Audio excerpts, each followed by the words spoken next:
안녕하십니까. 이제 오늘 아침인데 0시부터 정말 총선의 총성이 울린 거죠. 이제 스타트 출발을 한 겁니다. 지금 오늘 보니까 이제 이해찬이 있잖아요. 해골찬. 이해찬이가 이제 인터뷰를 했더라고요. 성계를 잡았다. 성계를 잡았다. 참 이제 오만이 이제 또 도지고 있습니다. 그러면서 이제 김어준의 겸손이 힘들다 나간 거죠. 이해창이가. 역시 이렇게 이름도 겸손은 힘들다. 사람이 겸손해야 되잖아요. 근데 겸손 힘들다. 그러면 이게 겸손하면 오만하고 교만한 건데 참 이게 김어준답게 이름도 지났어요. 겸손은 힘들다. 근데 거기 나가서 이제 이해창이가 성계를 잡았다. 그러면서 윤석열 대통령 보고 아주 이제 무모하고 무식하고 무자비하다. 무모, 무식, 무자비하다. 이런 식으로 윤석열 대통령에 대해서 맹공을 막말을 이제 퍼본 거죠. 그리고 이제 한동훈 위원장도 정치를 안 해봤고, 그래서 이제 정치를 해본 적이 없다. 그러다 보니까 이제 발언 같은 거 보면 원수 가지가 않고 집권여당 대표로 부족한 게 상당히 많다. 이런 식으로 한동훈 위원장을 또 이제 깔아내리고 있습니다. 그러면서 이제 앞으로 실수 안 해야 된다. 말 조심해야 되고, 그리고 이제 투표율이 중요하다. 뭐 이런 식으로 이제 오늘 해견을 했습니다. 이해찬이가. 뭐 이해찬이 말하는 게 뭐 들을 거는 전혀 없고요. 하나 이제 동의한다면 투표율이 중요하다. 이거는 뭐 진짜 이거는 맞는 말이죠. 좌파도 우파도 이제 투표율이 아마 좌우할 겁니다. 저는 결국은 이제 문제는 얼마나 투표장에 실제 양 진영의 지지층을 끌고 오느냐. 이게 아마 가장 중요한 변수가 될 거다. 이렇게 봅니다. 자, 여기서 제가 이제 다루는 거는 그러면 이제 큰 전략이 나옵니다. 이번에 좌파들 특히 이재명이나 그다음에 조국이나 전부 다 아마 이제 이번에 총선은 가짜뉴스로 우리가 승부를 해야 된다. 가짜뉴스로 승부를 본다. 이 전략입니다. 그럼 이제 가짜뉴스가 뭐냐? 지금 이제 공문을 막 전국에 내려보내는데 거기에 나옵니다. 우리 좌파들 이재명이가 계속 떠들잖아. 건배할 때 이채 양명주, 이채 양명주 이런 데 건배사처럼 이채 양명주라거든요. 요게 5개의 가짜뉴스로 한번 돌파해보자. 이런 거예요. 옛날에 제 방송 보신 분은 제가 한번 이게 백운기 정어리 TV 백운기나 여러 군데 스픽스나 했기 때문에 제가 한번 방송을 한 적이 있는데 지금 이게 그대로 공문이나 민주당 전략 보고서를 보면 가짜뉴스 5개로 승부한다. 이태원이죠. 이태원 참사를 철저하게 이용해 먹자. 이태원. 그 다음에 최상병.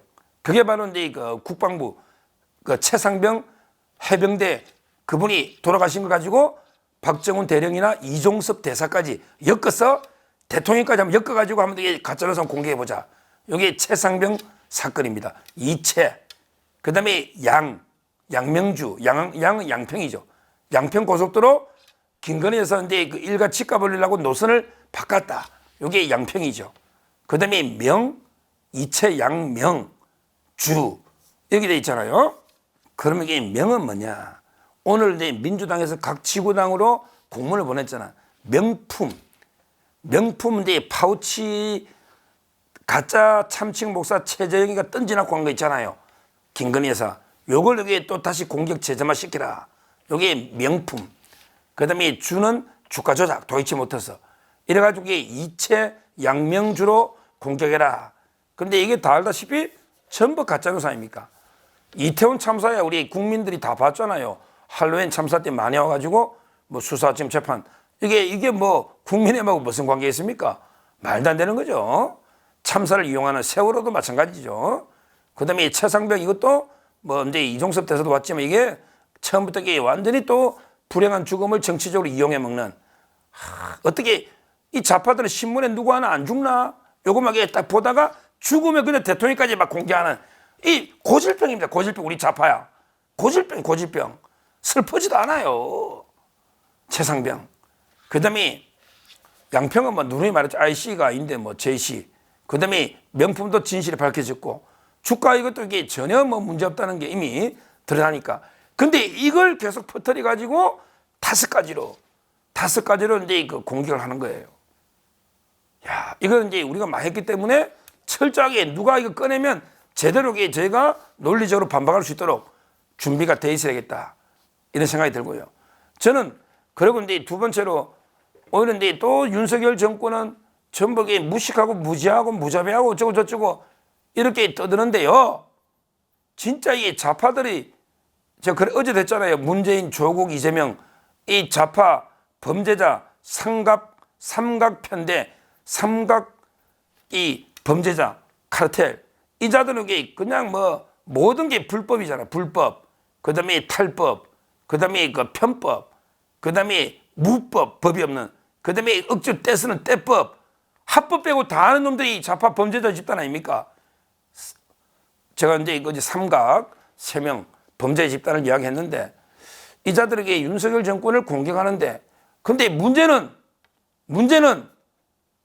이렇게 좌파들이 가짜뉴스로 공격을 하고 그다음에 윤석열 정권을 무자비하게 공격하는데 이 방어를 제대로 하는 우리 후보들이나 방송의 패널들이 제대로 없어서 참 이게 답답합니다. 이 좌파 집단들이 문재인, 이재명, 조국 집단들이 자기들의 범죄를 덮기 위해서 권력으로 은폐하기 위해서 가짜뉴스를 5개를 조직적으로 전파하면서 윤석열 정권을 공격하는데 그리고 윤석열 정권을 끌어내리겠다, 탄핵하겠다, 3년이 남으면 안 된다 이렇게 하는데 이걸 제대로 방어하거나 논리적으로 싸우는 분이 없어요. 한마디로 윤석열 정권이 뭘 탄핵당할 만큼 큰 방향이 잘못된 게 뭐가 있습니까? 이걸 제대로 싸워야 된단 말이에요. 방송에 저는 뭐 하지만 이게 전체적으로 보면 윤석열 대통령이 공격하면 그냥 고개 숙이고 아이고 우리 죄송한데 잘할게요. 전부 이래 후보들이. 그러면 이게 진짜인 줄 알고 국민이 볼 때 와 윤석열 정권이 뭐 진짜 뭐 정책을 잘못했나? 이런 식으로 이게 잘못 판단하거나 이게 분위기가 흘러간단 말이에요. 우리 문재인 5년과 비교해서 윤석열 대통령이 2년 동안 얼마나 이게 제대로 정책 잘한 게 많습니까? 물론 정교하게 좀 다듬거나 조금 이게 더 소통을 하는 게 그건 모르지만 큰 방향에서 잘못한 게 없단 말이에요.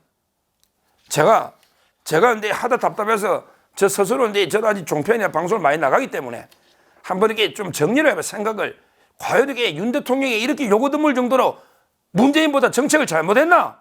이 문재인 집단이 윤석열 정권을 공격할 정도로 잘못했나? 한번 제가 이게 곰곰이 생각해보고 저는 좌파들이 5대 가짜뉴스로 공격해오면 우리는 5대 업적, 5대 방패로 막아야 된다. 이렇게 봅니다. 5개 저는 큰 업적을 한번 정리해봤어요. 윤석열 대통령이 2년 동안. 이거는 이제 뭐 제가 정리한 거니까 사람마다 생각이 좀 다를 수 있지만 저는 5개는 큰 방이 다 잘했다 봐요. 자, 첫째, 바로 이제 그 외교의 굳건한 한미일 가치 동맹. 우리 미국하고 한미 동맹이 문재인 때 완전히 와야 됐는데 이걸 굳건하게 복원했잖아요. 그다음에 일본하고는 서로 그때 지소미아도 안 하고 그다음에 뭐 일본하고 얼마나 분쟁이 그때 징용 배상 판결하고요. 화이트리스트 배제해가지고 이걸 다시 다 복원시켰잖아요. 일본하고 관계를 복원시켰잖아요. 윤석열 대통령이. 그래서 강력하게 한미일 가치 자유민주 가치 동맹을 복원한 외교의 큰 업적 아닙니까? 문재인 때 이랬냐고요. 이걸 당당히 싸워야지. 이걸 자랑하는 사람이 없어. 그냥 자꾸 피하려고만 해. 저는 잘했다 봅니다. 문재인 때보다. 첫째, 외교의 굳건한 한미일 가치 동맹 복원했다. 자, 두 번째, 경제에서도요. 저는 원전 생태계를 복원한 거면 되게 대단한 업적이라고 봐요. 에너지. 문재인 때 뭐라 했어요? 우리나라 원전 생태계 다 붕괴되고 그러면서 외국에 가서는 파란물 나고 쇼를 하고 이 체코 가서는 대통령 못 만나고 여행만 하고 이게 온갖 게 원전 생태계를 탈원전한다고 망가뜨리는 게 문재인이잖아요. 근데 윤석열 대통령이 제대로 이제 원전 생태계를 복원한 거 아닙니까? 이거에도 에너지 100년 대계에 저는 대단한 업적이라 봅니다. 우리가 홍보해야죠. 세 번째, 바로 이제 노동개혁입니다. 그 때법 탈법 민노총이 버르장머리를 고치나 버렸잖아요. 민노총이 불법 파업을 확실하게 척결했고 화물연대 파업도 원칙대로 대응했고 건설 현장의 폭력 일소했고 그다음에 노조 회계 투명화해라 다 했잖아요. 노동개혁. 이거면 이게 대단한 업적 아닙니까? 노동개혁. 네 번째, 국민이 제일 중요한 사교육이잖아요. 우리 수능 킬러 문항 없애서 사교육 카르텔을 혁파해라. 이거면 이게 국민들한테는 큰 도움이 되는 거예요. 사교육 카르텔 혁파. 이게 업적 아닙니까? 그리고 마지막으로 이게 지금 하고 있는 의료개혁. 이게 성공하면 20년 만에 대단한 일입니다. 이게 성공하면. 이런 식으로 윤석열 정권이 그 2년 동안 외교, 경제, 노동개혁, 교육개혁, 의료개혁 지금 이게 제대로 하고 있잖아요. 큰 방향이 뭐가 틀리냐고. 여기서 어느 게 탄핵 사유냐고. 이재명, 조국 너 잡아연 게 탄핵 사유냐? 범죄자가 하는 게 탄핵이냐고. 이런 말도 안 되는 게 가짜뉴스로. 저희는 윤석열 대통령을 보유한 집권여당을 자랑스럽게 생각하고 윤석열 대통령과 함께 총선을 돌파해야 된다. 제가 누누이 말했잖아요. 하고 우리가 뭐 잘못했는데 앞으로 잘할게요. 우리가 뭐든 잘못했습니다. 이런 식의 어떤 자세로 어떻게 이게 총선이 돌파가 됩니까? 다시 한번 강조하지만 좌파들은 제대로 이게 정책 가지고 공개하는 게 없잖아. 그냥 파우치 하나 던져준 거 이거가 공개하잖아. 정책 공개할 게 없으니까. 말도 안 되는 양평 갖다 붙이다고 IC 짓지도 IC 이걸로 공개하잖아요. 그리고 15년 넘은 주가 조작했다고 떠들고 있잖아요. 말만 하면. 이 정책으로 공개할 게 없단 말이에요. 그럼 우리는 정책으로 방어를 해야지 그 가짜뉴스에 속아가지고 굽신굽신 이래서는 안 된단 말입니다. 이 정책 제가 5개만 뽑았지만 그 외에도 많이 있습니다. 우리 후보들 이걸 가지고 자랑스럽게 당당하게 우리 기간 동안에 싸우자. 그리고 싸워서 이기자. 가짜뉴스를 뿌리 뽑자. 뿌리 뽑자. 우리는 전공법으로 정책으로 승리한다. 이렇게 말씀드립니다. 감사합니다.